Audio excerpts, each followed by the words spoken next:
Hi guys! So today I'm here with my weekly wrap-up that's really for the past 2 weeks because last week I went to a wedding and I was really busy and sorry. But anyway, I'm gonna get started because I've read 8.5 books since the last time I did a wrap-up. So yeah, I'm really happy with that, and they were almost all really good. But I'll get to that. So the first book was the half book that I finished, and that was Clockwork Prince by Cassandra Clare, and I also read Clockwork Princess by Cassandra Clare. They are the second and third books in the Infernal Devices trilogy. I gave both of them 5 out of 5 stars on GoodReads. I absolutely loved this trilogy. I've never read anything like it before. It's like steampunk fantasy with shadow hunters, and takes place in the late 1870s. It's really good. So definitely check that out if you're into fantasy or steampunk or demon hunters, demons and stuff like that. Yes, I just really enjoyed it, and I would definitely suggest checking it out. The next book I read was If I Stay by Gail Forman, and I don't know how I feel about this book. I gave it 3 out of 5 stars on GoodReads. It's about a girl named Mia who's in this very tragic car accident, and she is in a coma basically, and it's kind of paranormal. Like, I don't know how I would describe this except young adult contemporary kind of, but she has this like out of body experience throughout the whole book, and she like can see everybody else and she can see herself while she's in the hospital, but she can't communicate with anybody. She can't manipulate any of her surroundings, like she can't open doors or like touch people.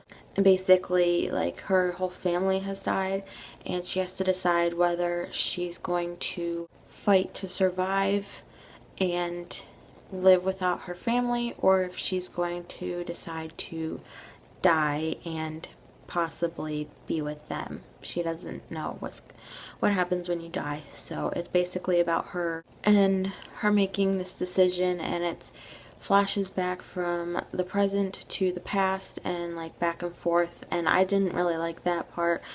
I thought it took away from the story, but I did like how I was pretty much convinced one way when I started the story what she should do, and then it changed, and then it kept going back and forth, so it wasn't like a definitive answer for me what she should do. I didn't like how it focused more on her past, I guess. I gave it 3 out of 5 stars. The next book I read was Aristotle and Dante Discover the Secrets to the Universe by Benjamin Alire-Sáenz, and I absolutely loved this book. I gave it 5 out of 5 stars. Oh my god. If you haven't read this book, go and read it now, because it's amazing. It's about these two boys, Ari and Dante, who basically they don't have many friends, and they meet up at this local swimming pool and they form this friendship that's just so awesome and so sweet, and just they get each other, and I love the writing, and I love the story, and I love the friendship, and I love that they get each other.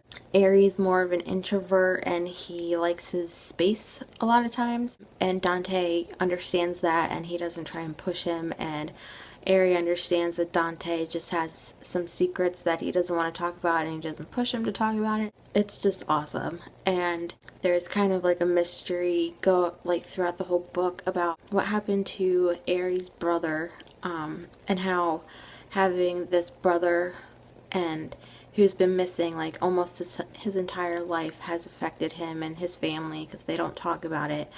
Like, it's just about family secrets and just being there for each other, and it's so good. And the ending is one of my favorite book endings of all time, because it was just so sweet. I didn't see that coming, and I just loved it. It's one of my favorite books of all time. I read City of Bones by Cassandra Clare, and basically I read this because after I finished the Infernal Devices trilogy, I didn't want to be done with the Shadowhunter world.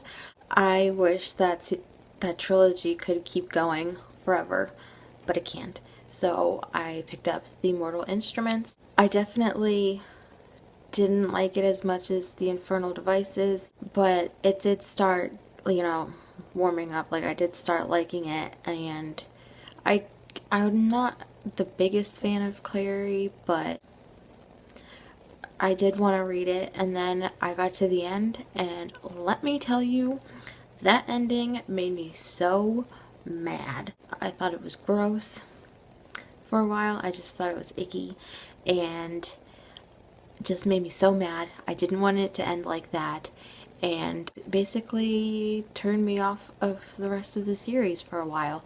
I read that a couple weeks ago, so I kind of the annoyance factors kind of settled down now, so I might possibly pick it up again. But I mean, I had City of Ashes out from the library and I just took it back. I just didn't even bother reading it because I was like, no, this is not happening. I gave that 3 out of 5 stars because I did enjoy it, but just the ending was just, no, thank you. Although Cassandra Clare really does know how to write a cliffhanger.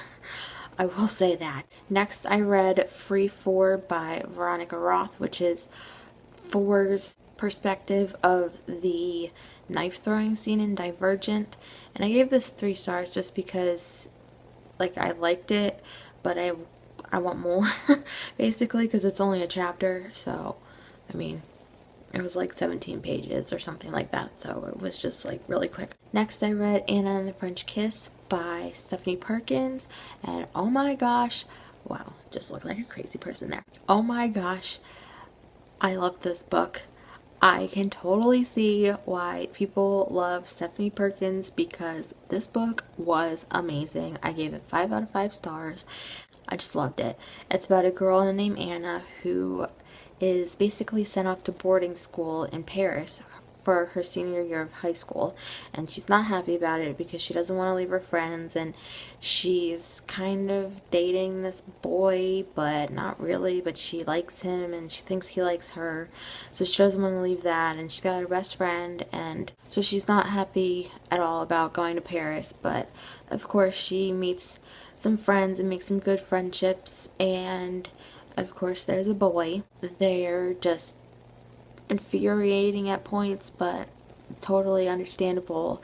And I just thought that even though I'm way past high school, I just totally understood and got it. And I just loved Anna because she was feisty and kind of, intimidated to get out of her comfort zone, and I can totally relate to that. She loves going to movies, and she gets her friends into going to movies with her, and she's just independent, but she loves her friends and she cares a lot about them, and nobody's perfect in this book. I just love all the relationships. I just thought it was absolutely adorable, and I loved it, and it made me want to move to Paris, which I've always wanted to go there, but now I want to live there. So that might be an issue, but I'm gonna do it one day, I swear. Next, I read Panic by Lauren Oliver. I also gave this 5 out of 5 stars because I loved it a lot. I'm gonna be doing a review, hopefully. I have notes written out for it, so we'll see how that goes.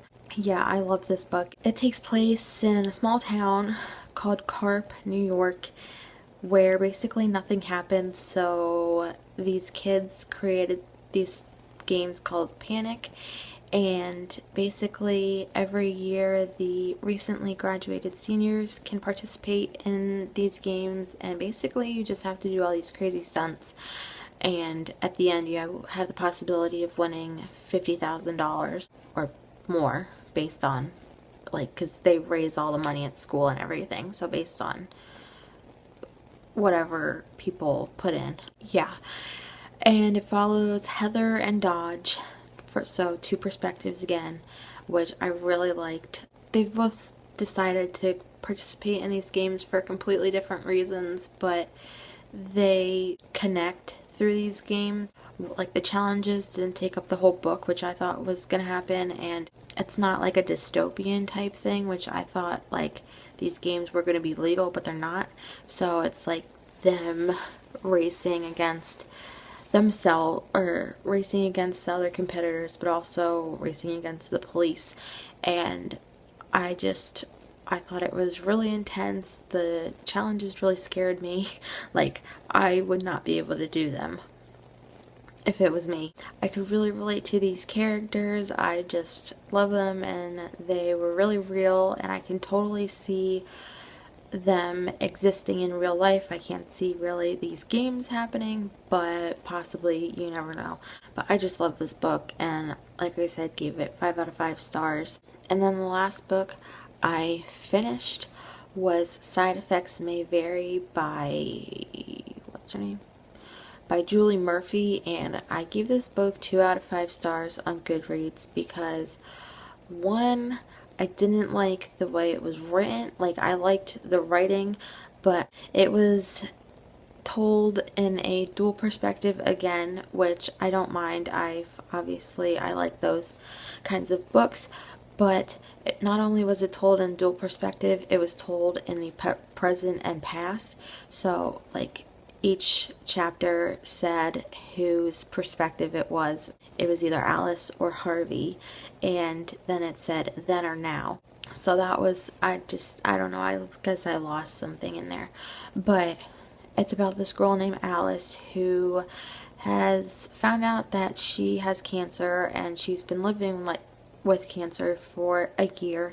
And then at the beginning of the book, she finds out that she's in remission, and basically she doesn't have a good reaction to that. She's kind of upset because she's been living for so long in this mindset that she's gonna die, that it's hard for her to readjust. And basically she's had this best friend Harvey when she was growing up, and then they grew apart, and then once she found out she had cancer, she basically enlists him to be her sidekick. Basically she's got this bucket list to do before she dies, which involves some really mean like pranks on people, which yeah, that leads me to, I really couldn't relate to Aunt Alice because she just was this huge bitch. She just really made me mad, and she was just so negative, and she was so mean to everyone around her, and just, it made me not feel bad for her in a way, because like, she wasn't happy that she was cured, like she's in remission with cancer, and she's basically done these like really horrible things to people. And even though they are not good people either, I don't know, I guess our just philosophies don't match up, because I don't believe in treating people like crap because they've treated you like crap. So yeah, that really bothered me. I did like the ending. I'm not going to go into it because I don't want to spoil anything, but I did like the ending. Up until like the last like couple paragraphs, I think this book was written and published in 2014, so I kind of think the way it ended possibly leaves it open to have a sequel. Hopefully there is a sequel, because I think there could be. I may do a book talk on this, but I'm not positive. Book talk, discussion, whatever they're called. So yeah. And then on the books that I started reading Delirium by Lauren Oliver, and I like the concept of the book. It takes place in future Portland, or not Portland, but like outside Portland, I think, where basically love is blamed for all the problems in the world. So there's this thing called the cure that everybody goes through when they turn 18 to make it impossible to love people, and that's supposed to solve like all the issues. Basically, when I was reading it, I liked it. I liked her writing, but it just was seemed way too predictable for me, to the point that I even like looked up the second book, I think Requiem. I don't know, it was either Requiem or Pandemonium. So yeah, I looked it up on the library website and read the little blurb that it had, and basically I figured it out, and I was just like, nah, not really feeling that kind of book, so I stopped reading. I might pick it up later at some point, but who knows. Sunday was my birthday, and so I got a couple books. The All Creatures Great and Small series by James Herriot, I believe. There's 5 books in this series, and I got the middle 3. So I got the first book out from the library, and I'm like 2 chapters in so far, and it's just really cute and funny, and it's just about this. It's basically this veterinarian memoirs, so I'm gonna be reading that. I also started reading I'm not exactly sure, I think it's just called Jackie O, and it's a biography of Jackie O, or Jackie Kennedy Onassis, and I'm like 2 chapters into that, and it's just like mind-blowing kind of so far, because it's all about her wedding to JFK and reasons behind it and how everybody saw it, and it's just like, it really makes you think about, you know, how marriage is perceived to people and how the media has changed a lot in the past 50 years, 40, 60 years. I don't know when they got married, but yeah, it's insane. And like, kind of makes you think about what would happen, like how it would have been portrayed in the media if it happened now versus back then, or if the type of media that we have now was prominent back then.